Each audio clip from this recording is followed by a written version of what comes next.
The dust rose in clouds behind Tabitha Preston's worn boots as she marched down the main street of Globe, Arizona.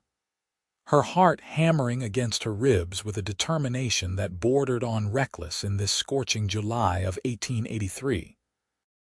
Every eye in town turned to watch her, whispers spreading like wildfire through the afternoon heat, because everyone knew where she was heading and what madness she was about to commit. The man sitting alone outside the saloon had a reputation that preceded him like a shadow at high noon.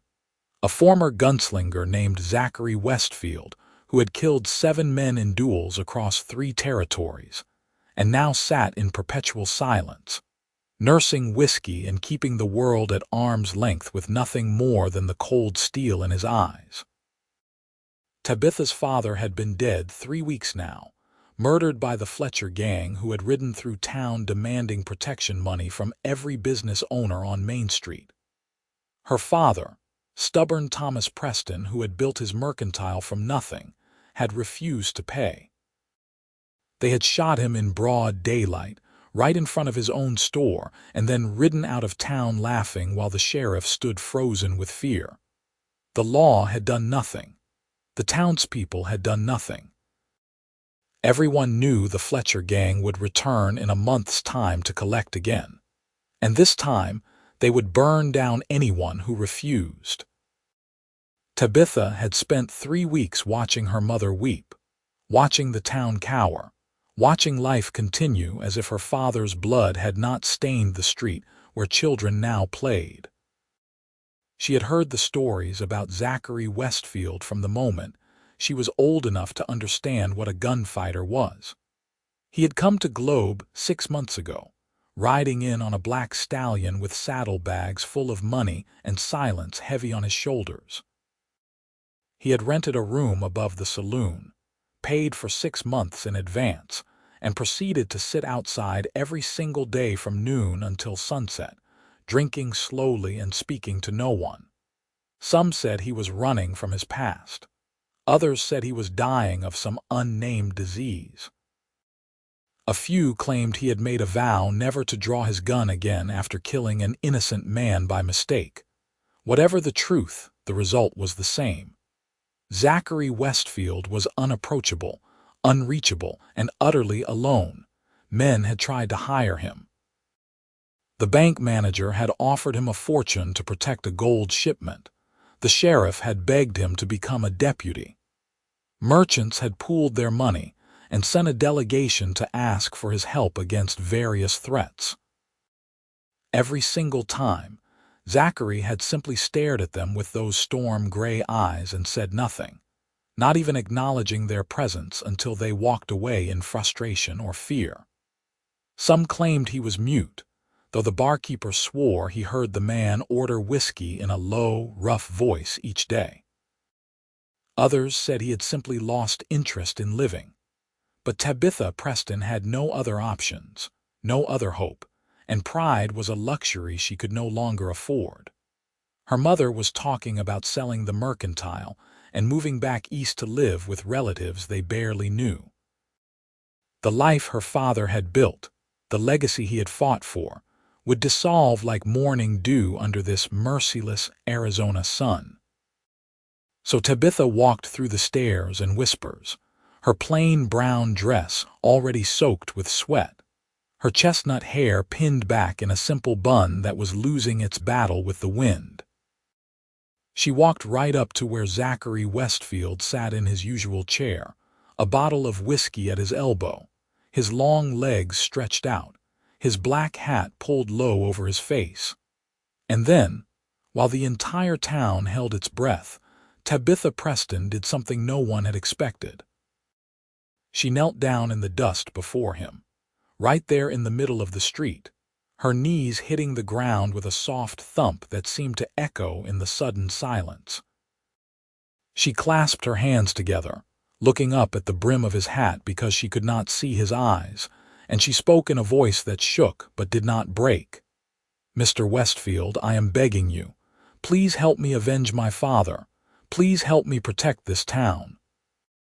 I have got nothing to offer you but my word that I will spend the rest of my life repaying the debt, working for you, doing whatever you need. I will clean for you, cook for you, work my fingers to the bone. I do not care about my pride. I do not care what anyone thinks. I just need someone to stand up to the Fletcher gang, and you are the only man in this territory who can do it. Please, I am begging you on my knees in front of everyone. Please help us." The silence that followed was so complete that Tabitha could hear her own heartbeat, could hear the creak of the saloon sign swinging in the hot breeze, could hear someone's sharp intake of breath from the general store across the street. Zachary Westfield did not move. He sat so still he might have been carved from stone, and for a terrible moment, Tabitha thought he would simply continue to ignore her, that she had humiliated herself for nothing, that her last desperate gamble had failed before it even began. Then, slowly, Zachary reached up and tilted his hat back with one finger. His face emerged from shadow, and Tabitha found herself looking into eyes that were indeed gray as storm clouds, set in a face that was hard and weathered and handsome in a way that spoke of suffering. He was perhaps 30 years old, maybe younger, though the lines around his eyes suggested he had lived more than most men twice his age. A scar ran along his jawline, thin and white. His dark hair was longer than was fashionable, touching his collar. He looked at Tabitha for a long moment, really looked at her, and she saw something flicker in those gray eyes that might have been surprise or pain or recognition of something he had thought long dead. "Stand up," he said. His voice was indeed low and rough, like gravel underfoot, but it carried clearly in the silence. "Do not kneel to me. Do not kneel to anyone." Tabitha felt tears spring to her eyes, whether from relief or continued fear she could not tell. She started to rise, her legs shaking, and Zachary stood abruptly, his chair scraping back. He was tall, well over 6 feet, and moved with the controlled grace of a man who had spent years in situations where one wrong move meant death. He reached down and took her arm, helping her to her feet with surprising gentleness, his fingers warm through the thin fabric of her sleeve. "You want me to kill the Fletcher gang," he said. It was not a question. "I want justice for my father," Tabitha replied, meeting his eyes even though it felt like staring into an abyss. "I want this town to be safe. If that means killing, then yes. I know what I am asking." Zachary studied her face for another long moment, and Tabitha had the unsettling sensation that he could see straight through her, could read every thought and fear and desperate hope. Then he looked past her, his gaze sweeping across the street where dozens of townspeople had gathered to watch this impossible scene. His expression hardened. "The Fletcher gang numbers 12 men," he said, still looking at the crowd. "They are killers and thieves. If I go after them, some of them might come here for revenge first. People will die. Are you willing to risk that? Are they?" He nodded toward the onlookers. "People will die anyway when the Fletchers come back," Tabitha said. Her voice was steadier now, strengthened by his attention, by the fact that he was actually talking to her. "At least this way we have a chance. At least this way my father's death means something." Zachary looked back at her, and something in his face softened almost imperceptibly. "How old are you, girl?" 22, Tabitha said, lifting her chin. "Old enough to know what I am asking, old enough to stand by it, and you will work for me, do whatever I say." There was something strange in his voice now, almost challenging. "Yes," Tabitha said without hesitation. "Anything honorable. I keep my word." Zachary was silent for another moment, then he did something that shocked Tabitha and the watching crowd even more than his decision to speak. He smiled. It was a small smile, barely there, and it did not quite reach his eyes, but it transformed his harsh face into something almost beautiful. "Then my answer is yes," he said clearly, loudly enough for everyone to hear. "But not because you are going to work for me. I do not want your servitude. I will help you because it is the right thing to do, and because I have been sitting in this chair for 6 months trying to forget that I used to believe in right and wrong. You just reminded me. So thank you for that, Miss Preston. You did something today that no one else in this town could do. You made me remember who I used to be." The crowd erupted in noise, people shouting questions and exclamations, some cheering, others arguing. The sheriff pushed through, a portly man named Henderson who looked simultaneously relieved and terrified. "Mr. Westfield, if you are serious about this, I can deputize you, make it legal." Zachary's expression went cold again. "I do not need your badge, Sheriff. I do not need your permission. Where I am going, the law does not reach anyway. The Fletcher gang holes up in the Superstition Mountains between raids. I will leave at dawn tomorrow. Miss Preston, meet me at the livery stable at first light. You wanted to help, so you are coming with me." "What?" The word burst from Tabitha before she could stop it. "You want me to come with you. Into the mountains. After the Fletcher gang. You offered to work for me, to do whatever I needed," Zachary said, and now there was something almost like amusement in his gray eyes. "What I need is someone who knows the faces of every man in that gang. I have never seen them. You watched them kill your father. You can identify them, make sure I am hunting the right men. Also, if I am going to risk my life for this town, I want to make sure at least one person from Globe has the courage to see it through. Are you that person, Miss Preston, or was your offer just words?" Tabitha felt the weight of every eye on her, felt the whispers starting again, knew that if she said yes, her reputation would be destroyed beyond repair. A young, unmarried woman riding into the wilderness alone with a gunslinger. It was unthinkable, it was scandalous, it was social suicide. "I will be ready at dawn," she said. Zachary nodded once, a sharp motion of acknowledgement and respect. "Good. Bring practical clothes, a canteen, and any food you can carry. We will be gone at least a week, maybe 2. The mountains are not forgiving." He looked at the sheriff. "Henderson, you make sure nobody follows us. I do not need a posse of well-meaning idiots getting themselves killed. This is between me and the Fletchers now. Anyone who interferes answers to me." The sheriff nodded rapidly, clearly relieved to have any excuse not to be involved. Zachary turned back to Tabitha, and his voice dropped lower, meant only for her. "Be certain about this, Miss Preston. Once we ride out, there is no turning back. What I am going to do out there, it will not be pretty. It will not be noble. It will be ugly and brutal and the kind of thing that stays with you forever. Are you sure you want that weight on your soul?" Tabitha thought of her father bleeding in the street. She thought of her mother's tears. She thought of the Fletcher gang laughing as they rode away. "I am sure," she said. "I am already carrying weight, Mr. Westfield. This will not make it heavier." Zachary studied her for one more moment, then nodded. "Dawn," he said again. And then he turned and walked back into the saloon, leaving his whiskey bottle behind on the table, as if that part of his life had just ended, and he had no more use for it. Tabitha stood in the street, surrounded by chattering townspeople who wanted to ask her questions, offer her advice, or warn her about the disaster she was courting. She ignored them all, turned, and walked back toward the mercantile where her mother was waiting.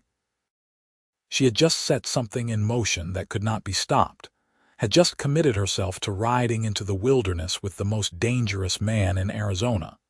And all she could think about was the way Zachary Westfield had smiled at her, that small, broken smile that suggested maybe, just maybe, there was something more to him than the cold killer everyone believed him to be.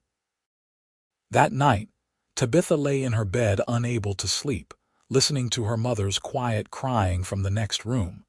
She had told her mother what she planned to do, and the reaction had been exactly what she expected. Horror, tears, pleading. But Tabitha had stood firm. Her mother had finally subsided into defeated silence, understanding that nothing she said would change her daughter's mind. Now, in the darkness, Tabitha stared at the ceiling and wondered if she had just made the bravest decision of her life or the most foolish. She rose before dawn, dressing in her oldest clothes, a pair of her father's modified work trousers that she had secretly altered to fit her, a simple cotton blouse, and a wide-brimmed hat to keep off the sun. She packed bread, dried meat, and a canteen. She had no weapons, no riding experience beyond the occasional trip in a wagon, and no real idea what she was getting herself into. But she had given her word, and Thomas Preston had raised his daughter to honor her promises. The walk to the livery stable in the pre-dawn darkness was both terrifying and exhilarating. The town was silent, the streets empty except for a few early risers who stared at her as she passed. When she reached the stable, she found Zachary already there, saddling his black stallion with efficient, practiced movements. A second horse, a sturdy chestnut mare, stood waiting beside it. "Can you ride?" Zachary asked without preamble. "Not well," Tabitha admitted. "I can stay on a horse, but I am no expert." "That mare is gentle," Zachary said. "She will follow my stallion without much guidance from you. Just hold on and try not to fall off." He finished with his own saddle and came over to help her with the mare. His hands were deft and sure, checking every strap and buckle. "Rule 1. When we are in the wilderness, you do exactly what I tell you when I tell you without question. Your life depends on it. Understand?" "Yes," Tabitha said. "Rule 2. You stay behind me always. If there is shooting, you get down and you stay down. I do not care if you think you can help. You cannot. You will only get in the way and get yourself killed. Understood?" "Yes." "Rule 3. If something happens to me, you ride back here as fast as that mare can carry you. Do not try to help me. Do not try to be a hero. Just survive and warn the town. Clear?" "Yes," Tabitha said, though the thought of abandoning him made her stomach twist. Zachary looked at her, his gray eyes searching her face in the dim light. "Are you frightened?" "Terrified," Tabitha said honestly. To her surprise, Zachary smiled again, that same small, fleeting expression. "Good. Fear keeps you alert. It is the people who are not afraid who get killed." He handed her the mare's reins. "Her name is Cinnamon. Talk to her, be gentle, and she will take care of you." They rode out of Globe as the sun was just beginning to paint the eastern sky with streaks of orange and pink.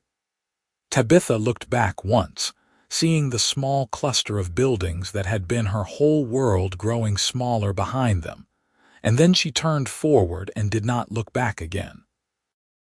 Ahead lay the Superstition Mountains, dark and jagged against the lightening sky, full of danger and unknown futures. For the first few hours, they rode in silence. Zachary set a steady pace, not too fast but relentless, and Tabitha focused all her attention on staying in the saddle and following him. The terrain grew rougher as they left the valley and began climbing into the foothills. The heat built quickly, the Arizona sun merciless even in the early morning. By midday, Tabitha's back ached, her legs burned, and her throat was parched despite regular sips from her canteen. Zachary called a halt in the shade of a large outcropping of red rock. He helped Tabitha down from her mare, and she was grateful for his supporting hand because her legs nearly buckled under her. "You need to stretch," he said. "Walk around, keep your muscles from seizing up. We will rest for an hour, then ride for another 4 hours before we camp for the night." Tabitha nodded, too tired to speak, and did as he suggested. Zachary sat down in the shade and pulled out some dried meat, offering her half. They ate in silence, and then Zachary spoke, his voice quiet. "You are doing well. Better than I expected for someone who does not ride regularly. You expected me to complain? Tabitha asked. I expected you to turn back before we left town, Zachary said bluntly. I thought when you woke up this morning, reality would set in and you would change your mind. Most people do not follow through on brave words spoken in the heat of the moment. You do not know me very well, Mr. Westfield, Tabitha said. No, Zachary agreed. I do not, but I am beginning to think I would like to. He said it so simply, so matter-of-factly, that it took Tabitha a moment to register the meaning behind the words. When she looked at him, he was gazing out at the desert landscape, his expression unreadable. Tell me about your father, he said. So Tabitha told him. She told him about Thomas Preston, who had come to Arizona territory with nothing but a dream and a wagon full of goods to sell. She told him about building the mercantile from a tent into a real store, about her father's stubborn integrity, his kindness to customers who could not pay, his belief that Globe could become a real town if people just had the courage to stand up for what was right. She told him about the day the Fletcher gang rode in, about standing in the store while her father faced them down, about the sound of the gunshot, and the way her father had fallen. Zachary listened without interrupting, his gray eyes never leaving her face. When she finished, her voice breaking on the last words, he was silent for a long moment. Then he said, "Your father was a brave man, foolish maybe, but brave. The world needs more men like that, not fewer. I am sorry you lost him." "Why did you say yes?" Tabitha asked suddenly. "You have refused everyone else for 6 months. What made me different?" Zachary looked away, his jaw tightening. "You knelt," he said finally. "No one has ever knelt to me before. People have begged, threatened, bribed, but no one ever humbled themselves that way. It made me realize that I have been sitting in that chair drowning in my own self-pity while people like you suffer. Your courage shamed me, Miss Preston. I said yes because you deserved a yes, and because I deserved to stop being a coward." "You are not a coward," Tabitha said with sudden fierce conviction. "A coward would not be riding into these mountains right now." Zachary turned back to her, and something in his eyes made her breath catch. "You do not know what I have done. You do not know why I stopped being a gunfighter." "Then tell me," Tabitha said. Zachary shook his head. "Maybe someday, not today. Today we need to focus on staying alive." He stood, offering her his hand to help her up. "Ready to ride again?" "Ready," Tabitha said, taking his hand and letting him pull her to her feet. They rode through the afternoon, climbing higher into the mountains. The landscape was harsh and beautiful, all red rock and scrub brush and enormous cacti reaching toward the sky. They saw no other people, though once Zachary pointed out the tracks of unshod horses, probably Apache ponies, though he said the tracks were old, several days at least. "The Apache avoid the superstitions mostly," he explained. "They consider parts of these mountains cursed. White men are too stupid to listen to Apache warnings, which is why outlaws like the Fletcher gang hide here." As the sun began to sink toward the western horizon, painting the rocks in shades of crimson and gold, Zachary found a small canyon with a spring trickling from the rocks. "We camp here," he said. "There is water, and the canyon walls will hide our fire.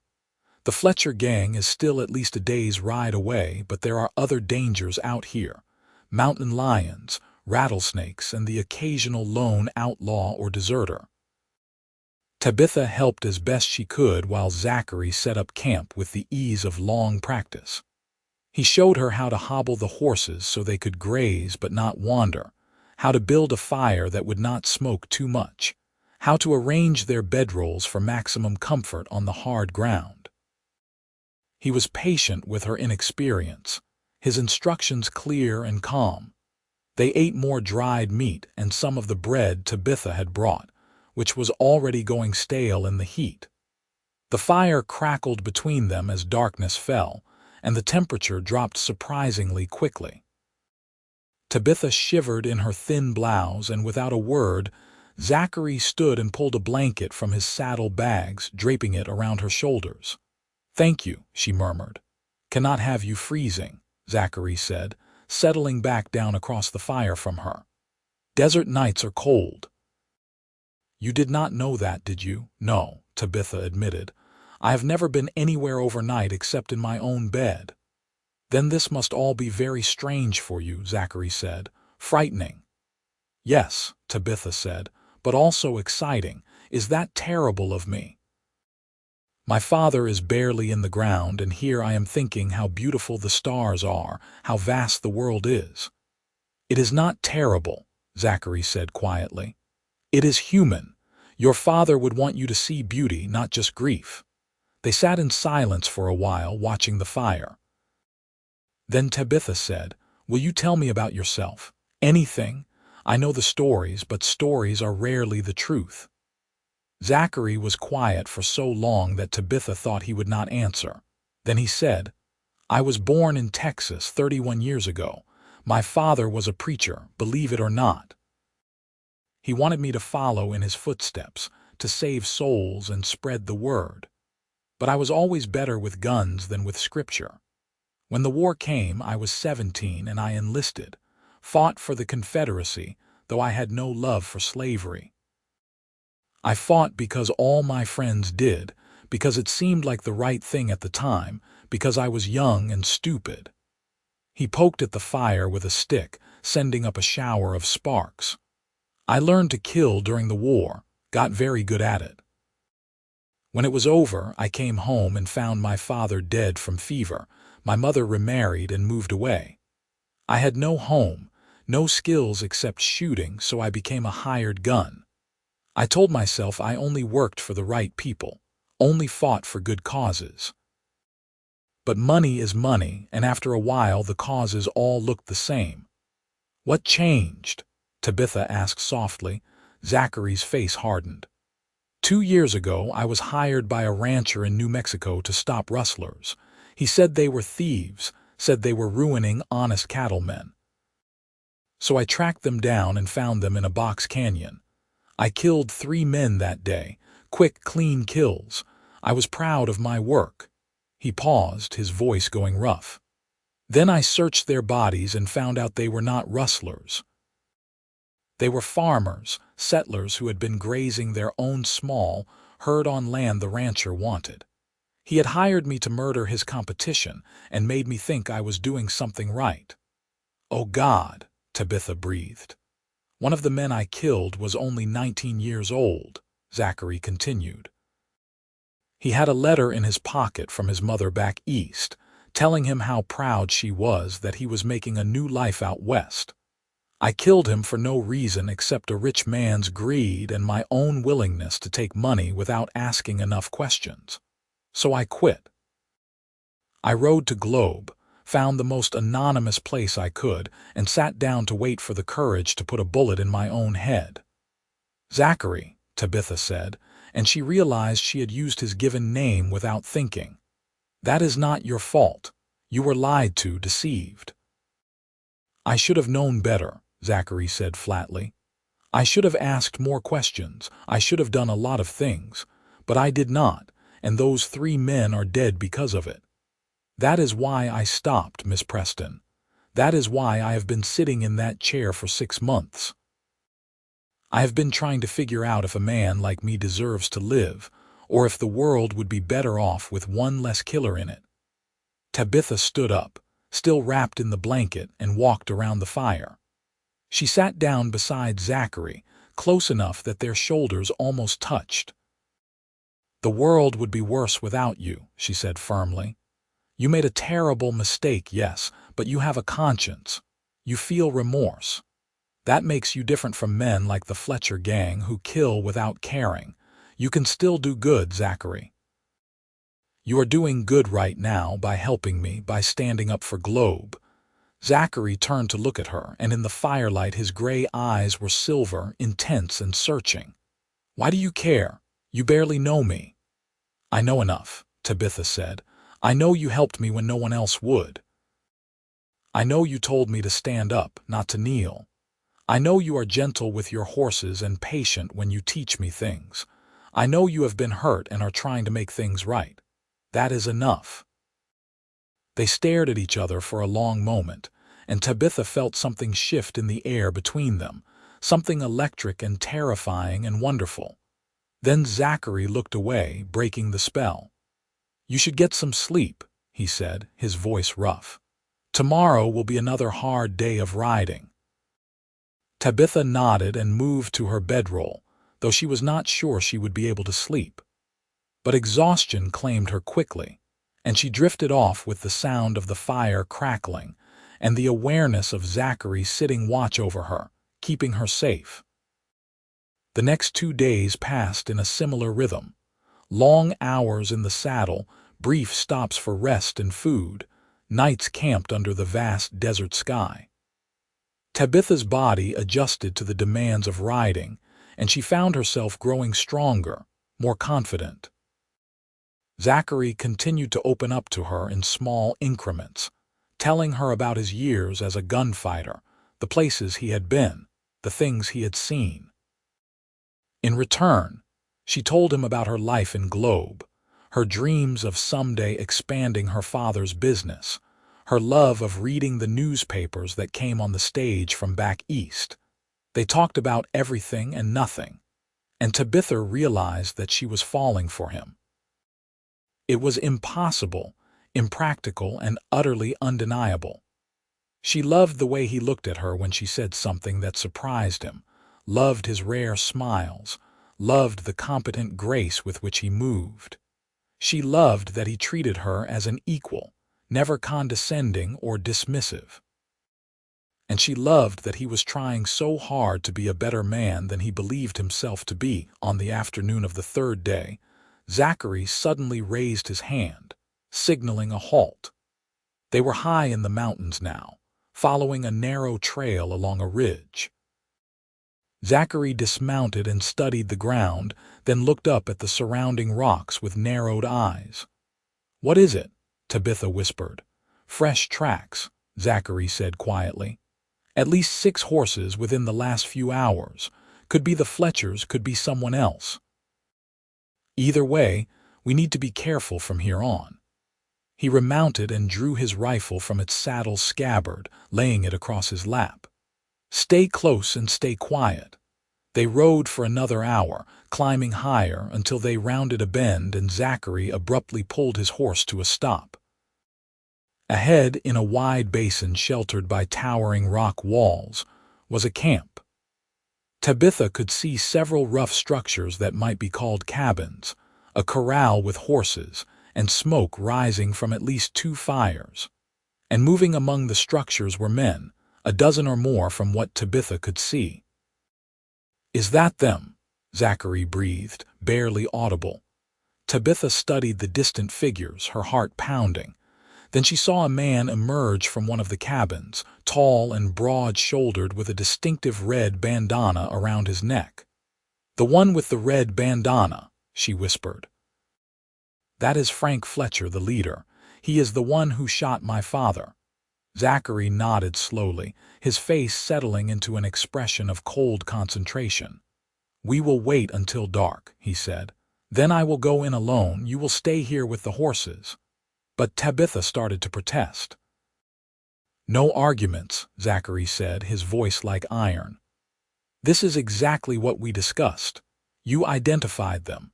That was your part. The rest is mine. I need you safe, Tabitha. I need to know that if this goes wrong, someone will make it back to Warren Globe."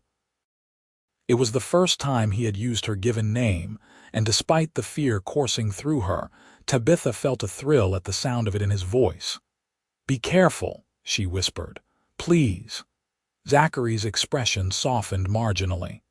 "I have survived this long by being careful. I am not planning to die today." He led them back around the bend and down off the ridge to a sheltered spot among the rocks where they could not be seen from the basin. There they waited as the sun sank slowly toward the horizon, the tension building with every passing minute. As full darkness fell and the stars emerged in their thousands, Zachary began his preparations. He checked his guns with meticulous care, 2 revolvers worn in holsters on his hips and a spare tucked into his belt. He left his rifle with Tabitha. "If anyone except me comes around that bend," he said, "you point this at them and you pull the trigger. The kick will bruise your shoulder, but the sound will scare them off long enough for you to run. Understand?" "Yes," Tabitha said, though her hands shook as she took the rifle. Zachary looked at her for a long moment, then did something that shocked her. He reached out and cupped her face gently with one hand, his calloused fingers warm against her cheek. "When this is over," he said quietly, "I am going to take you back to Globe. And then I am going to court you properly, if you will allow it. I am going to call on you, sit in your parlor under your mother's watchful eye, and do everything a decent man should do. But right now, before I go into that camp, I need you to know that you have given me something I thought I had lost forever. You have given me a reason to want to live, Tabitha Preston." Before Tabitha could respond, before she could process the magnitude of what he was saying, Zachary leaned in and kissed her. It was not a gentle kiss, not tentative or uncertain. It was fierce and deep and full of all the desperation and longing and fear that neither of them had voiced. Tabitha dropped the rifle and wrapped her arms around his neck, kissing him back with equal intensity, pouring everything she felt into that moment because it might be the only moment they had. When they finally broke apart, both breathing hard, Zachary rested his forehead against hers. "That is my promise to come back," he said. "That is me telling you that I have something worth surviving for, so wait for me, Tabitha. No matter what you hear, no matter how long it takes, you wait for me." "I will wait," Tabitha promised, tears streaming down her face. "I will wait forever if I have to." Zachary kissed her once more, quick and hard, then pulled away and disappeared into the darkness without another word. Tabitha sank down among the rocks, clutching the rifle, and began to pray to a God she hoped was listening. Time became meaningless. Tabitha had no way to mark the passing minutes in the darkness. She strained her ears for any sound, but the night was eerily quiet, just the whisper of wind through the rocks and the occasional rustle of a small animal. She thought about Zachary moving through the darkness toward that camp of killers, thought about all the ways this could go wrong, and had to fight the urge to scream. Then, suddenly, the silence shattered. Gunfire erupted from the basin, sharp cracks echoing off the rock walls. Tabitha jumped to her feet, the rifle clutched in white-knuckled hands, every instinct screaming at her to run toward the sound. But she had promised to wait, so she stood frozen, listening to the terrible symphony of violence. The gunfight seemed to last forever, though it was probably only minutes. Shots rang out in rapid succession, men shouted, there was a scream of pain. Then gradually the sounds diminished, grew sporadic, and finally stopped altogether. Silence fell again, somehow more terrible than the noise had been. Tabitha waited, barely breathing, her eyes fixed on the direction Zachary had gone. Minutes crawled past. She began to imagine the worst, began to think about what she would do if he did not come back, how she would survive the ride back to Globe alone. Then she heard footsteps, someone moving through the rocks. She raised the rifle with shaking hands, pointing it toward the sound. A figure emerged from the darkness, limping slightly, and Tabitha nearly sobbed with relief when she recognized Zachary's tall form. "Do not shoot," he said, his voice tired. "It is me." Tabitha dropped the rifle and ran to him, throwing her arms around him and holding on as if she would never let go. Zachary grunted in pain, and she pulled back immediately, looking at him in alarm. In the starlight she could see dark stains on his shirt. "You are hurt," she said, her voice rising in panic. Just a graze, Zachary said. The bullet caught my side, but it is not deep. I have had worse. The Fletcher gang, Tabitha asked. Dead, Zachary said flatly. All of them. Frank Fletcher died last, and he knew why he was dying before I pulled the trigger. Justice for your father, Tabitha. It is done. Tabitha felt a complicated surge of emotions, relief, grief, satisfaction, and horror all mixed together. Did you have to kill them all? She asked, not sure what answer she wanted to hear. They did not give me much choice, Zachary said. I tried to take Frank alive, but he went for his gun. After that, it was kill or be killed. I am sorry it was not cleaner. I am sorry you had to be part of this. I wanted to be part of it, Tabitha said firmly. And I am not sorry they are dead. Does that make me a terrible person? It makes you human, Zachary said. He swayed slightly and Tabitha caught his arm. Sit down, she ordered. Let me look at that wound. Zachary did not argue, which told Tabitha that he was hurt worse than he was letting on. She helped him sit, then carefully peeled back his blood-soaked shirt. By feel more than sight, she found the wound, a deep furrow along his ribs.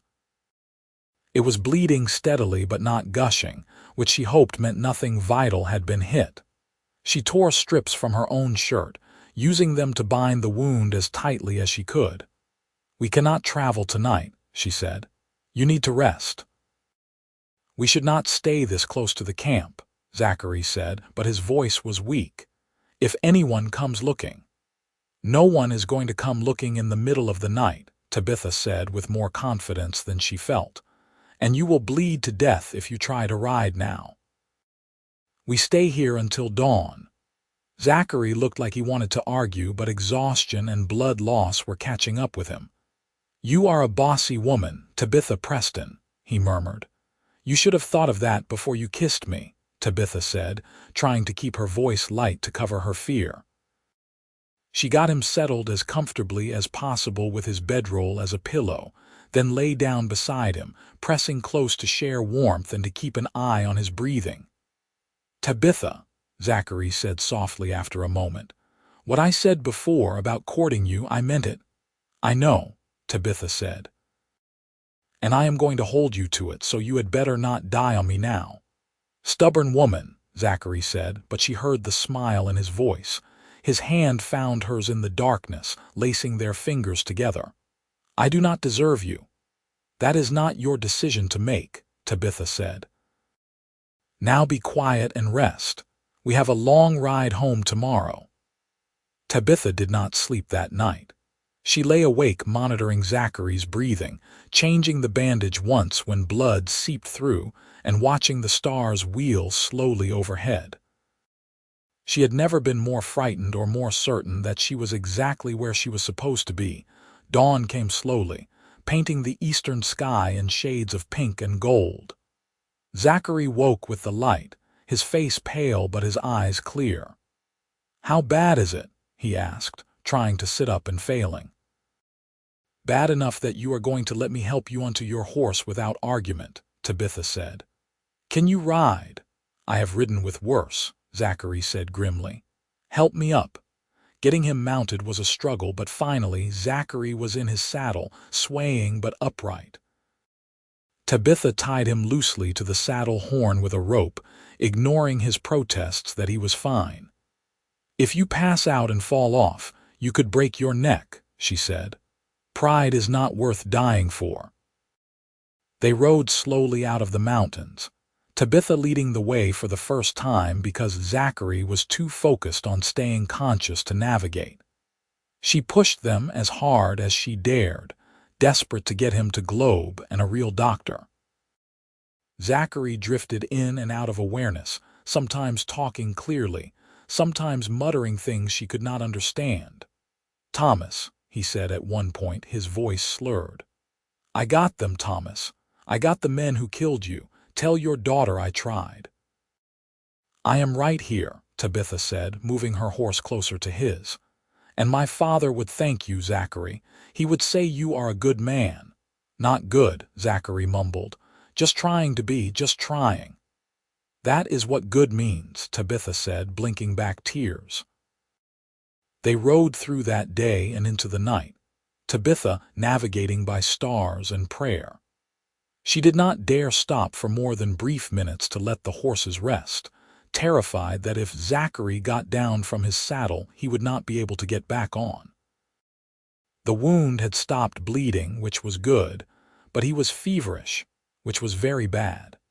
She dripped water into his mouth whenever they stopped and talked to him constantly, keeping him anchored to consciousness with the sound of her voice. "You promised to court me," she reminded him as the second dawn of their journey broke over the desert. "You promised to sit in my parlor and be respectable. You cannot break that promise, Zachary Westfield. I will not let you." "Stubborn," Zachary said, the word barely audible. "Yes," Tabitha agreed. "Very stubborn. I get it from my father, and you are going to find out just how stubborn I can be because I am not letting you die. Do you hear me? You are going to live and you are going to love me and we are going to build a life together. That is an order." Zachary made a sound that might have been a laugh or a sob. "Yes, madam," he whispered. Globe appeared on the horizon just after noon on the second day, the most beautiful sight Tabitha had ever seen. She pushed the horses into a trot, ignoring their exhausted protests, and rode straight to the doctor's house. People came running at the sight of them, shouting questions, but Tabitha ignored them all. "Help me get him down," she shouted to the men who reached them first. "He has been shot. He needs a doctor now." They lifted Zachary from his saddle as carefully as they could and carried him into Doc Morrison's surgery. The doctor, a grizzled old man who had seen more than his share of gunshot wounds, took one look and started barking orders. Tabitha was pushed out into the waiting room and the door closed firmly in her face. She stood there for a moment, swaying with exhaustion, and then her mother was there, wrapping her in a fierce embrace. "Thank God you are alive," her mother sobbed. "Thank God, I thought I had lost you too." "I am fine, Mama," Tabitha said, though she was not sure that was true. "But Zachary, he is hurt bad. Mama, he has to be all right, he has to be." "He will be," her mother said, though Tabitha could hear the doubt in her voice. "Dr. Morrison is the best. If anyone can save him, he can. Come, you need to sit down before you fall down." But Tabitha would not leave the doctor's house. She sat in the waiting room, still in her filthy clothes, refusing food and water, just waiting. Her mother eventually gave up trying to persuade her to come home and sat beside her, holding her hand. Other townspeople came and went, asking questions, offering prayers and platitudes. The sheriff arrived, asking for details about the Fletcher gang. Tabitha gave him the bare facts in a monotone. They were dead, all of them. They would not trouble Globe again. Hours passed. The sun set. Lamps were lit. Still, the surgery door remained closed.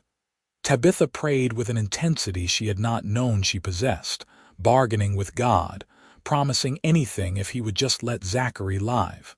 Finally, well after dark, the door opened and Dr. Morrison emerged. He looked exhausted, his sleeves rolled up and stained with blood. Tabitha leapt to her feet. "He is alive," the doctor said immediately, and Tabitha's legs nearly gave out with relief. "The wound was infected and he lost a lot of blood, but I have cleaned it out and stitched him up. The next 24 hours will tell the tale. If the fever breaks, he will likely survive. If it does not—" He shrugged heavily. "Can I see him?" Tabitha asked. Dr. Morrison looked at her for a long moment, then nodded. "He has been asking for you. Delirious, mostly, but your name is the only clear thing he says. Maybe hearing your voice will help. Come on." Tabitha followed the doctor into the surgery. Zachary lay on a narrow bed, stripped to the waist, his torso wrapped in clean white bandages. His face was flushed with fever, his dark hair plastered to his forehead with sweat.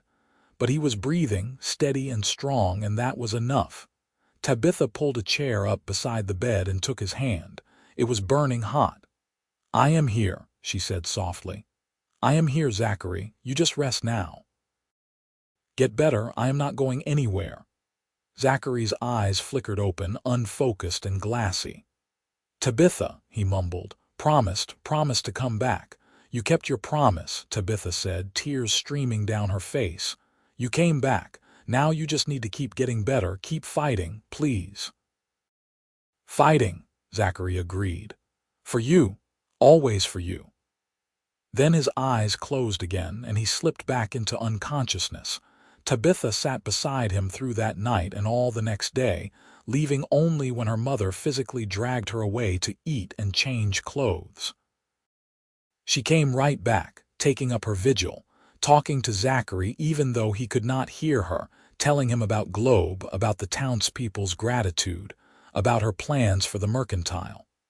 She told him about her childhood, her dreams, her fears. She told him that she loved him, over and over, as if the words themselves could heal him. The fever raged for 2 days. Zachary thrashed and muttered, sometimes calling out names Tabitha did not recognize, sometimes begging forgiveness for sins only he could see. Dr. Morrison changed the bandages regularly and forced liquids down his throat. Tabitha sponged him with cool water, trying to bring down the terrible heat. On the 3rd day, just when Tabitha was beginning to lose hope, the fever broke. Zachary woke, truly woke, his gray eyes clear for the first time. He looked at Tabitha, sitting beside him looking exhausted and worried, and managed a weak smile. "Stubborn woman," he rasped. "You would not let me go." "Of course not," Tabitha said, laughing and crying at the same time. "I told you I was stubborn. Did you think I was joking?" "Never doubted you," Zachary said. His hand tightened weakly on hers. "The Fletchers? Dead," Tabitha confirmed. "The sheriff rode out and confirmed it. You kept your promise. Globe is safe." "Good," Zachary said. He closed his eyes, but this time it was just exhaustion, not fever. "Tired," he murmured. "Then sleep," Tabitha said gently. "I will be here when you wake up." "Always," Zachary said, and it was not a question but a statement of absolute trust. Zachary's recovery was slow but steady. For weeks he remained at the doctor's house, too weak to move. Tabitha visited every day, bringing food she cooked herself, reading to him from newspapers and books, just sitting quietly when he was too tired for conversation. The whole town knew about them now, knew about the gunfighter and the merchant's daughter who had ridden into the mountains together and returned as something more than acquaintances. Some people whispered scandal, but most of Globe was simply grateful. The Fletcher gang was gone. The threat that had hung over them for months had been eliminated. Collections were taken up to pay Zachary for his services, even though he had not asked for payment. A delegation of businessmen visited him as soon as the doctor allowed visitors, offering him a job as a deputy, as a range detective, as anything he wanted. Zachary refused all of it. "I am done with that life," he told them firmly. "I am going to find a different way to make a living, one that does not involve guns." "What will you do?" Tabitha asked him one afternoon when they were alone. "I have been thinking about that," Zachary said. He was sitting up now, the color back in his face, though he still moved carefully because of his healing ribs. "I have money saved, more than you might think. Years of work, never spent on anything but essentials. I am thinking of buying some land, starting a horse ranch. I am good with horses, always have been. It is honest work." "Where would this ranch be?" Tabitha asked, her heart beating faster. Zachary looked at her intently. "That depends on you. I told you I wanted to court you, Tabitha. I meant it. But I also know that you have responsibilities here, the mercantile, your mother. I will not ask you to give up your life for me. So if you want me to stay in Globe, I will find land nearby. If you want me to go, I will go. But wherever I am, I want you to know that I love you. I have loved you since the moment you knelt in that dusty street and reminded me what courage looks like. Tabitha felt her eyes fill with tears, but they were happy tears this time. "You love me," she said wonderingly. "I love you," Zachary confirmed. "I know it is fast. I know we have only known each other a matter of weeks. But when you face death together, when you see someone at their worst and their best, time stops mattering so much. I know my own heart, Tabitha, and my heart is yours if you want it." Tabitha did not answer with words. Instead, she leaned forward and kissed him, pouring everything she felt into that kiss, her love, her gratitude, her joy, her hopes for the future. When they finally broke apart, both of them were smiling. "I will take that as a yes," Zachary said. "That is a yes," Tabitha confirmed. "I love you too, Zachary. And yes, please stay in Globe. Buy land nearby. I want you close. I want to see you every day. I want to build a life with you." "Then that is what we will do," Zachary said. He kissed her again, gentle and sweet, a promise of all the tomorrows they would share. When Zachary was finally well enough to leave the doctor's house, he took a room at the boarding house and began the careful work of courting Tabitha properly, just as he had promised. He called on her at the mercantile, sitting in the back office while she worked, helping her with inventory and heavy lifting. He took her on chaperoned walks through town, always respectful, always proper, though his eyes promised much more when her mother was not looking. He met with a land agent and purchased 200 acres of good grazing land, 5 miles outside of Globe, with a stream running through it and enough flat space to build a house and corrals. He spent his days out there, planning, working, beginning the slow process of building a ranch with his own 2 hands. Tabitha visited whenever she could, bringing food and encouragement, watching the ranch take shape and imagining their future there. 3 months after the confrontation with the Fletcher gang, on a cool October evening, Zachary came to the mercantile dressed in his best clothes, his dark hair neatly combed, his expression nervous in a way Tabitha had never seen. He asked to speak with her mother privately, and the two of them disappeared into the back office for nearly an hour. When they emerged, Tabitha's mother was crying, but she was smiling too. "Mr. Westfield has something to ask you," her mother said, her voice thick with emotion. Zachary took Tabitha's hand and led her outside, into the street where it had all begun. The sun was setting, painting the sky in brilliant colors. He turned to face her, still holding her hand, and his gray eyes were intense and earnest.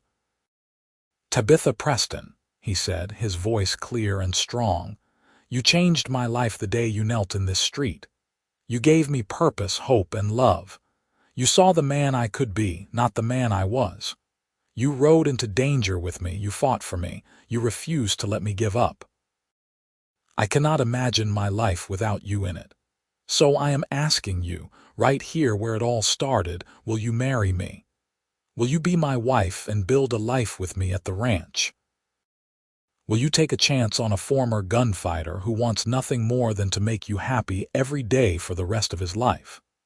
Tabitha realized she was crying, happy tears streaming down her face.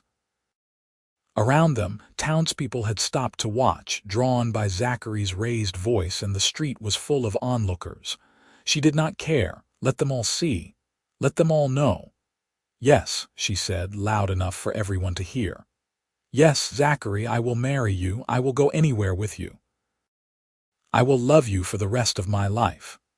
Zachary's face broke into a grin of pure joy. He pulled her into his arms and kissed her right there in the middle of the street, and the crowd erupted in cheers and applause. When they finally broke apart, both of them laughing, Zachary swept Tabitha up in his arms and spun her around, ignoring the twinge in his still healing ribs. "I am the luckiest man alive," he said. "You had better believe it," Tabitha said, and kissed him again.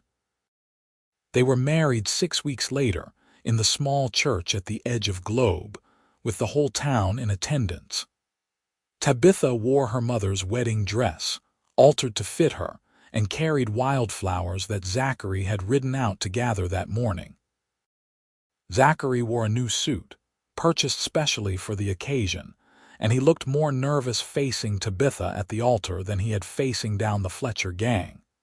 The ceremony was simple and beautiful. When the preacher pronounced them husband and wife, Zachary kissed his bride with such tender intensity that more than a few ladies in the congregation had to dab at their eyes. The celebration afterward was joyous, with music and dancing and more food than anyone could eat. Tabitha danced with her new husband, with the sheriff, with her father's old friends who told her that Thomas would have been proud of her. As the sun set on their wedding day, Zachary and Tabitha rode out to the ranch together, to the small but sturdy house Zachary had built with his own hands. He carried her over the threshold, both of them laughing, and set her down gently in the main room. "Welcome home, Mrs. Westfield," he said. "Home," Tabitha repeated, looking around at the simple furnishings, the rough-hewn beams, the fireplace where a fire already crackled. "It is perfect." "You are perfect," Zachary said, pulling her close. "I still cannot believe you are mine." "Believe it," Tabitha said. She reached up and pulled his face down to hers. "I am yours and you are mine, and nothing is ever going to change that." They made love for the first time that night, in their own bed, in their own home, with the Arizona stars shining through the window. Zachary was gentle and passionate, and Tabitha discovered a depth of feeling she had never imagined possible. Afterward they lay tangled together, Zachary's hand tracing lazy patterns on her back, both of them filled with contentment. "I never thought I would have this," Zachary said quietly in the darkness. "A wife, a home, peace. I thought I was too broken, too stained by what I had done." "You were never broken," Tabitha said, "just hurt, and hurt can heal with time and love." "You healed me," Zachary said. "Your courage, your faith in me healed me." "We healed each other," Tabitha corrected. "You gave me justice for my father, but more than that, you gave me love. You gave me a future I never dared dream of. We saved each other, Zachary." He kissed the top of her head, holding her closer. "I love you, Tabitha Westfield." "I love you too," Tabitha said. "Forever." The months that followed were some of the happiest of Tabitha's life. She divided her time between the ranch and the mercantile, which she had not given up despite her marriage. Her mother had been worried about managing alone, but Tabitha surprised her by hiring a young clerk to help, a smart boy from one of the farming families who proved quick and reliable. This allowed Tabitha to spend most of her time at the ranch, while still keeping her hand in the business her father had built. Zachary threw himself into ranching with the same intensity he had once applied to gunfighting. He started with a small herd of horses, wild mustangs he captured and broke himself, turning them into reliable mounts that he sold to ranchers and the army. His reputation for honesty and the quality of his stock spread quickly, and soon he had more business than he could handle. He hired a couple of hands, young men from town who wanted to learn the trade, and the ranch began to prosper. But it was not the prosperity that made Tabitha happy. It was the sight of Zachary at peace, doing work he loved, building something with his hands instead of destroying. It was the way he would come in from the corrals at sunset, dirty and tired but smiling, and sweep her into his arms for a kiss. It was the quiet evenings they spent together, sitting on the porch and watching the sky turn purple and gold, talking about their day, making plans for the future. A year after their wedding, Tabitha discovered she was pregnant. She told Zachary one evening after dinner, her heart pounding with a mixture of joy and nervousness. She had no idea how he would react, whether he would be happy or frightened or something else entirely. Zachary stared at her for a long moment, his gray eyes wide with shock. Then, slowly, a smile spread across his face, transforming it with wonder. "A baby," he said softly. "We are going to have a baby." Yes, Tabitha said, laughing at his stunned expression. In about 7 months, if Dr. Morrison's calculations are correct. Are you happy? Happy. Zachary pulled her into his arms, holding her with such tenderness it brought tears to her eyes. Tabitha, I am terrified. I am amazed. I am so grateful I cannot even find the words. A baby, our baby. I am going to be a father. You are going to be a wonderful father, Tabitha said with absolute conviction. I do not know anything about babies, Zachary protested. What if I do something wrong? What if I cannot protect you both? What if Tabitha put her hand over his mouth, silencing his worries? You will learn, she said. We will both learn, and we will do it together just like we do everything. You are not alone anymore, Zachary. You have me, and soon you will have our child. We are a family. Zachary kissed her, and when he pulled back his eyes were bright with unshed tears. I never dreamed I could have this, he said, his voice rough. A wife who loves me, a baby on the way, a home, a life. I thought men like me did not get happy endings. Well, you were wrong, Tabitha said. Now stop worrying and start building a cradle because our baby is going to need one. Zachary laughed, the sound full of joy and relief. Yes, madam, he said, and kissed her again. The pregnancy was not easy. Tabitha suffered from terrible morning sickness for the first few months, and as she grew larger, she found it increasingly difficult to do the physical work around the ranch and mercantile that she was used to. But Zachary was endlessly patient and supportive, taking over her tasks without complaint, bringing her tea and toast when she was sick, rubbing her aching back when the baby pressed on her spine. He also became almost comically overprotective. He would not let her lift anything heavier than a teacup. He insisted she rest for hours each day. He nearly had a fit when she insisted on riding into town to check on the mercantile in her 7th month, and only relented when she pointed out that sitting in a wagon was hardly dangerous. He was going to drive her mad with his worrying, but Tabitha found it endearing more than annoying. After years of being the strong one, of having to take care of everyone else, it was rather nice to be fussed over for a change. Their daughter was born on a warm April night in 1885, after a long and difficult labor that left both Tabitha and Zachary exhausted. Dr. Morrison delivered the baby at the ranch, with Zachary's hired hands pacing nervously outside and Tabitha's mother there to help. When the baby finally arrived, squalling and healthy, Zachary was allowed into the room to meet his daughter. Tabitha watched his face as he saw the baby for the first time, saw the way his expression transformed from anxiety to wonder to absolute love. He took the tiny bundle with shaking hands, staring down at the red-faced infant as if she were the most precious thing in the world, which Tabitha supposed she was. She is perfect, Zachary breathed. She is so small. How can something so small be so perfect? She has your eyes, Tabitha said, though in truth the baby's eyes were the indeterminate blue-gray of all newborns. She has your courage, Zachary said. She fought hard to get here, just like her mother.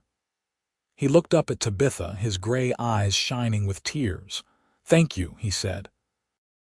Thank you for this, for her, for everything. I love you so much, Tabitha. I love you too, Tabitha said, exhausted but happy. What should we name her? They had discussed names throughout the pregnancy but had never quite decided. Now, looking at their daughter, Zachary said, What about Grace? Grace Westfield, because she is a grace, an undeserved gift. Grace, Tabitha repeated, testing the name. Grace Preston Westfield, so she will carry both our families with her. Perfect, Zachary said. He bent and carefully placed the baby in Tabitha's arms, then sat on the edge of the bed beside them. Hello, Grace, he said softly to his daughter. I am your father, and I promise you, I am going to protect you and love you and be the best man I can be for the rest of my life. You and your mother are my whole world. Grace yawned, unimpressed by the speech, and Tabitha laughed. "She will appreciate that more when she is older," she said. The early weeks with a newborn were exhausting and chaotic, but also filled with joy. Zachary proved to be a natural father, patient with Grace's crying, eager to help with feedings and diaper changes, constantly amazed by every tiny thing she did.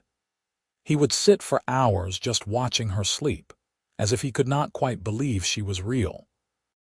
Tabitha's mother came to stay for a month to help, and the ranch house was full of women's laughter and baby noises. The hired hands took turns peeking in at the baby, bringing small gifts they had carved or bought in town. The whole community of Globe seemed to take pride in little Grace Westfield, the daughter of the gunfighter and the merchant's daughter whose love story had become local legend. As Grace grew from infant to baby to toddler, the ranch continued to prosper. Zachary expanded the house, adding rooms for the growing family. Tabitha eventually sold the mercantile to her former clerk, who had proven himself more than capable, though she kept a financial interest in the business. She focused her energy on the ranch and her family, discovering that she loved this life even more than she had imagined. When Grace was 3 years old, Tabitha became pregnant again. This time the pregnancy was easier, and their son Thomas was born in the winter of 1888, named for Tabitha's father. Zachary held his son with the same wonder he had shown his daughter, and Grace, now a curly-haired whirlwind, was fascinated by the new baby. 2 children became 3 when another daughter, Sarah, arrived in 1890. Zachary joked that they were building their own small town, and Tabitha laughed and said they were building a family, which was much better. The ranch house rang with children's laughter, with the sound of small feet running through the rooms, with life and love and everything good. On a warm summer evening in 1891, Tabitha sat on the porch of their home, watching the sun set over the Arizona desert in shades of crimson and gold. Grace was 7 now, playing in the yard with Thomas while baby Sarah slept in Tabitha's arms. Zachary sat beside her, his arm around her shoulders, watching their children with the contented expression of a man who had found his place in the world. "You ever think about that day?" Tabitha asked quietly. "The day I knelt in the street and asked for your help. Every day," Zachary said. "It was the day my life truly began. Everything before that was just existing. Since then, I have been living."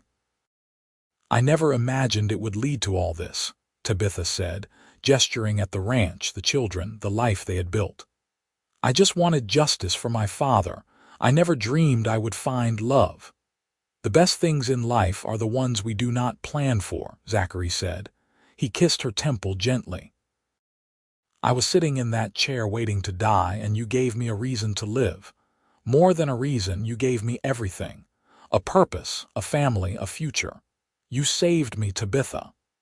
"We saved each other," Tabitha said, just as she had said on their wedding night. "And we built something beautiful together." Grace ran up to the porch, her face flushed with exertion, her hair wild. "Papa, will you tell us a story before bed? Please?" "What kind of story?" Zachary asked, though he already knew the answer. "The story about you and Mama," Grace said. "About how Mama was brave and knelt in the street and you said yes, and then you fought the bad men and came home and got married. That story." Zachary looked at Tabitha and they both smiled. "That story again," he said. "You have heard it 100 times." "But it is the best story," Grace insisted. "And Thomas wants to hear it too." Her younger brother had indeed come running over at the mention of a story, his eyes bright with anticipation. "All right," Zachary said, "but first you both need to get cleaned up for bed. Go on, wash your hands and faces, and I will meet you in your room." The children ran off, shouting with excitement, and Tabitha laughed. "They never get tired of that story," she said. "It is a good story," Zachary said. It has a happy ending. Later, after the children were tucked into bed and the stars had emerged in the vast Arizona sky, Zachary and Tabitha stood together on the porch, wrapped in each other's arms. The desert night was cool and clear, and in the distance they could hear the soft sounds of the horses in their corrals, the whisper of wind through the grass. "I love you, Tabitha Westfield," Zachary said. "More today than yesterday, more tomorrow than today. You are my heart, my home, my everything." "I love you too," Tabitha said. "You are the best man I have ever known, Zachary. The bravest, the kindest, the most honorable. Our children are so lucky to have you as their father." "I am the lucky one," Zachary insisted. "I was given a second chance, a new life because of you. I will spend every day of the rest of my life being worthy of that gift." "You already are," Tabitha said. She turned in his arms to face him, reaching up to cup his face in her hands. "You were always worthy, Zachary. You just needed to believe it. And I will spend every day of the rest of my life reminding you, if that is what it takes." Zachary kissed her, deep and long and full of the love that had grown and deepened over the years they had been together. When they finally broke apart, both of them were smiling. "Come on," Tabitha said, taking his hand. "Let us go inside. Tomorrow will be another busy day and we need our rest." "Tomorrow and all the tomorrows after," Zachary agreed, "and I cannot wait to live every single one of them with you." They walked inside together, closing the door on the desert night, secure in the knowledge that whatever tomorrow brought, they would face it as they faced everything. Together, with love and courage and unshakable faith in each other. The years continued to pass, each one bringing new joys and challenges. Grace grew into a spirited young woman who inherited her mother's business sense and her father's way with horses. Thomas became a quiet, thoughtful boy who loved books and learning, dreaming of becoming a teacher someday. Sarah was the baby of the family, charming and mischievous, with her father wrapped firmly around her little finger. Zachary's reputation as a horse breeder spread throughout Arizona territory, and the ranch became known as the place to go for quality mounts. He was occasionally approached by lawmen or others seeking his services as a gunfighter, but he always refused politely but firmly. That part of his life was over, finished, and he had no desire to revisit it. He was a rancher now, a husband and father, and that was all he wanted to be. Tabitha's mother lived with them during her final years, passing peacefully in her sleep at the age of 72, surrounded by her family. It was a loss, but a gentle one, and Tabitha took comfort in knowing that her mother had lived to see her daughter happy and her grandchildren thriving. They buried her next to Thomas Preston in the Globe Cemetery, and Tabitha stood at the grave with Zachary's arm around her, grateful for the life her parents had given her and the legacy they had left behind. In 1900, when Grace was 15, a young man from town began calling on her. His name was Daniel, and he was the son of one of the farmers who had bought horses from Zachary over the years. He was polite, hardworking, and clearly smitten with Grace. Zachary, watching his daughter laugh at something the young man said, felt his heart twist with the bittersweet knowledge that she was growing up, would someday leave to start her own life. "She is too young," he said to Tabitha that night. "She is just a child. She is 15, the same age I was when I started helping my father run the mercantile," Tabitha reminded him gently. "She is not a child anymore, Zachary. She is becoming a woman." "I do not like it," Zachary grumbled, but there was no real anger in his voice, just the sadness of a father watching his little girl grow up. "Neither do I," Tabitha admitted. "But we raised her to be strong and smart and capable. We have to trust that she will make good choices." "If that boy hurts her, I will kill him," Zachary said, only half joking. "No, you will not," Tabitha said firmly. You are retired from that life, remember? Besides, I will get to him first." Zachary laughed despite himself and pulled his wife close. "We are a dangerous pair," he said. "Always have been," Tabitha agreed. Grace did not marry young. She surprised everyone by announcing at 17 that she wanted to go to San Francisco to attend a business college. Zachary was horrified at the idea of his daughter traveling so far alone, but Tabitha supported Grace's decision, and together they wore down his objections. Grace went to San Francisco, excelled in her studies, and returned 2 years later with a degree and grand plans to expand the ranch's operations into breeding and training horses, specifically for the Army. She married Daniel when she was 21, and the wedding was the event of the year in Globe. Zachary walked his daughter down the aisle with tears in his eyes, and when he placed her hand in Daniel's, he said quietly but firmly, "You take care of her, or you answer to me." Daniel, who knew Zachary's reputation even if he had never seen him draw a gun, nodded seriously. "I will, sir, I promise." Thomas went east to college, studying to become a teacher just as he had dreamed. He wrote long letters home describing his classes, his professors, the wonders of the big city. He eventually returned to Arizona and took a position teaching at the school in Globe, determined to bring quality education to the territory. Sarah, the baby, grew up to be just as stubborn and determined as her mother. She shocked the family by announcing that she wanted to be a doctor, and despite the fact that few medical schools accepted women, she was determined to find one that would. With her parents' support and her own iron will, she eventually succeeded, becoming one of the first female physicians in Arizona. Zachary and Tabitha watched their children grow and thrive with pride and wonder. They had given them roots and wings, stability and courage, and all three had taken those gifts and built extraordinary lives. In 1910, when Tabitha was 49 and Zachary was 58, they celebrated their 25th wedding anniversary. Grace and Daniel hosted a party at the ranch, inviting seemingly everyone in Globe and the surrounding territory. The house and yard were filled with people, music, laughter. Thomas made a speech that had everyone in tears, and Sarah read a poem she had written about her parents' love story. Grace presented them with a gift from all three children, a new sign for the ranch, beautifully carved and painted, reading, "Westfield Ranch, founded 1883, built on love and courage." Zachary stood with Tabitha, surrounded by their children and grandchildren, by friends and neighbors, by the life they had built together, and he felt a contentment so deep it was almost overwhelming. 25 years, he said quietly to Tabitha. A quarter of a century. And I love you more now than I did the day I said yes to you in that dusty street.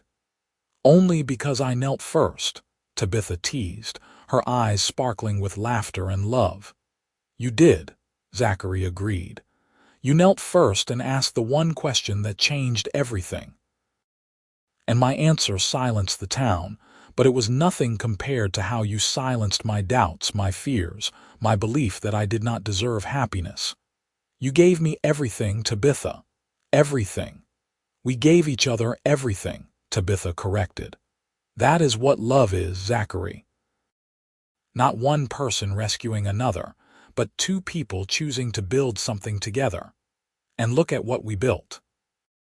She gestured at the scene around them. Grace laughing with her husband and their two young children, Thomas deep in conversation with some of the town's businessmen about improving the school, Sarah holding court with a group of women interested in medical care. The ranch buildings, solid and prosperous. The corrals full of fine horses, friends and family everywhere celebrating not just an anniversary but a life well lived. We built a legacy, Zachary said, something that will last beyond us.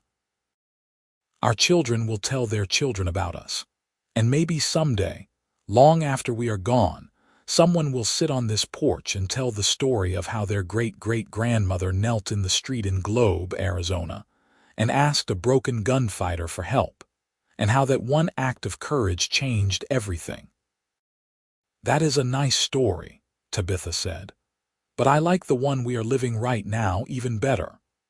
Zachary pulled her close and kissed her, not caring that everyone was watching, not caring about anything except the woman in his arms who had saved his life and given him a reason to live. The crowd cheered and applauded, and when Zachary and Tabitha finally broke apart, both of them were smiling. "To many more years," Zachary said. "To forever," Tabitha replied. The years continued to flow like a river, steady and sure. Zachary and Tabitha grew older together, their hair turning gray, their bodies slowing down, but their love never diminishing. They sat together on the porch in the evenings, watching the sunset, talking about their day, their children, their dreams for the future. They took walks together around the ranch, Zachary pointing out new foals, Tabitha discussing plans for expansion. They lay together at night, wrapped in each other's arms, grateful for one more day, one more moment, one more chance to say "I love you." In 1925, on a warm summer afternoon not unlike the one when they had married 40 years earlier, Zachary Westfield passed away peacefully in his sleep at the age of 73. He had lived a long and full life, had seen his children grown and successful, had held his grandchildren and even a few great-grandchildren. He died in his own bed, in his own home, with Tabitha holding his hand. The town of Globe turned out in force for his funeral. Stories were told of the day Zachary had faced down the Fletcher gang, of his skill with horses, of his kindness to neighbors, of his absolute devotion to his wife and family. But the best eulogy came from Tabitha herself, who stood at his graveside with tears streaming down her face and said simply, "He was the bravest man I ever knew, and the best. He was my partner, my love, my everything, and I will carry him in my heart until the day I join him." Tabitha lived another 10 years without Zachary, surrounded by family, active in the ranch and the community, never forgetting the man who had given her everything. When she passed away in 1935 at the age of 74, she was buried beside him, just as she had requested. Their headstones stood side by side, simple and dignified, engraved with the words "Together forever." But their story did not end with their deaths. Grace and Daniel continued to run the ranch, and it remained in the family for generations. Thomas's students remembered him as the teacher who told them the greatest love stories were real ones, like his parents. Sarah healed countless patients and inspired other young women to pursue medicine, always crediting her parents for teaching her that courage and determination could overcome any obstacle. The story of Tabitha and Zachary became local legend in Globe. It was told and retold, embellished and romanticized, but the core remained true. A brave young woman had knelt in the street and asked for help from the one man everyone else was too afraid to approach. And that man, broken and lost, had said yes. His answer had indeed silenced the town, but it was the beginning of something beautiful, a love story that transcended time and touched everyone who heard it. Decades later, long after both Tabitha and Zachary were gone, their great-great-granddaughter stood on the porch of the old ranch house, now preserved as a historical site, and told a group of school children the story. She spoke of courage and love, of second chances and the power of one person's faith in another. She told them about the day in 1883 when everything changed, when a woman named Tabitha Preston knelt before a gunfighter named Zachary Westfield and asked for his help. What did he say? One of the children asked eagerly. The great-great-granddaughter smiled. He said yes, And then he said something that became famous in Globe, something people still quote today. He said, "Stand up. Do not kneel to me. Do not kneel to anyone." And then he helped her, and they fell in love, and they built this ranch and had a family and lived happily ever after. "That is a good story," the child said. "It is the best story," the great-great-granddaughter agreed, "because it is true.